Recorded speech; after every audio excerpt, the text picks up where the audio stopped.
So far, Biggs's ex-wife still hasn't arrived in Rio, although Biggs has been told that if he decides to remarry her, he might lose the right to stay in Brazil. But he seems determined to live in the sanctuary of his adopted country as long as possible. Ringo Starr and the actress Barbara Bach were married in London this afternoon. Among the wedding guests, the two other surviving Beatles. And despite efforts to keep it all a secret, hundreds of fans gathered outside Marylebone Register Office. With the onlookers, our reporter, Ian Webster. Over 30 police officers were assigned to control the crowd that gathered to watch the celebrities arrive. With the John Lennon shooting still fresh in their minds, they were taking no chances. Even the supervising registrar had been asked to keep the wedding secret and wouldn't even admit that it was to go ahead. Paul McCartney chose to avoid the crowd and arrived at the rear of the office, but then the crowd eventually saw him. Other guests got an equally enthusiastic welcome from the photographers. Ringo's wife-to-be arrived in the same taxi as her future husband. She described herself on the marriage license as an actress. Ringo, now 40, opted for the title musician.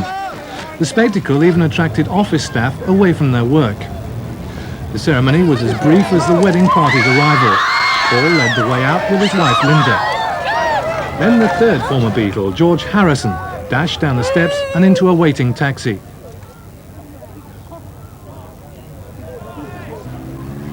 The newlyweds were last to leave, hardly posing at all for photographers.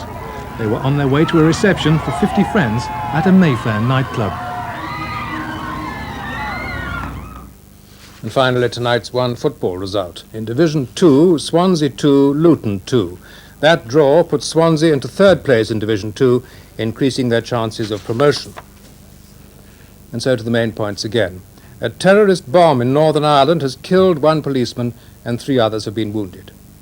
15 Western nations have given the Poles time to pay their huge debt. And the 5 who came in from the cold, air cadets lost on Dartmoor. They'd been missing for more than 2 days. And in the words of the people who rescued them, they're alive because they kept their cool. That's the news tonight. Good night.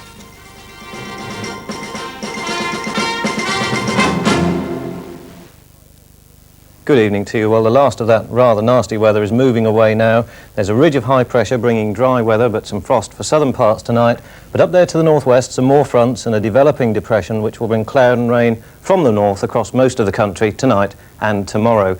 This evening's satellite picture certainly shows that cloud coming along towards northwestern parts of Scotland, and you can see it there already this evening. A lot of clear weather down in central and southern parts, and the last of that band of rain and sleet just moving across the channel in towards northern France.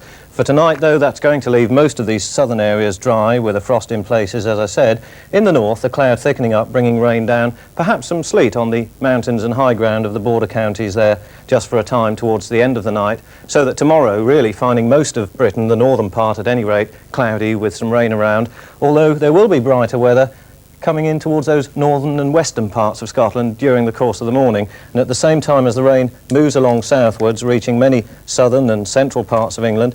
Not so much rain, I think, for the southwest, but certainly getting down towards most southern areas by the evening time. You'll find brighter, showery weather spreading down across much of Scotland, parts of Northern Ireland, and perhaps the border counties of England later on. And that's it.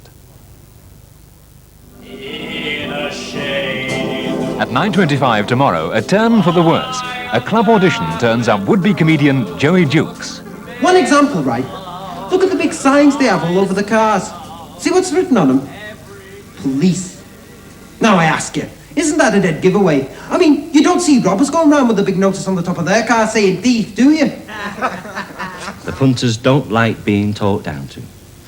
You ended up like God himself up there. All you needed was 3 loaves and a pair of kippers. Look, if you want it, if you really have got the guts for it, I'll see you tomorrow afternoon in my office at 4:30, and don't expect to work for at least a month. Good comics are vain, untrustworthy, self-obsessed, neurotic, drunken Philistines. And sex maniacs. Goes without saying. And Joey Dukes is no exception. But is he good? I think so. You know what the latest is? Women. Referees. Play for today, a turn for the worse, tomorrow at 9:25 on BBC One. And now on BBC One, The Monday Film. Clint Eastwood and Lee Van Cleef are the stars of For a Few Dollars More.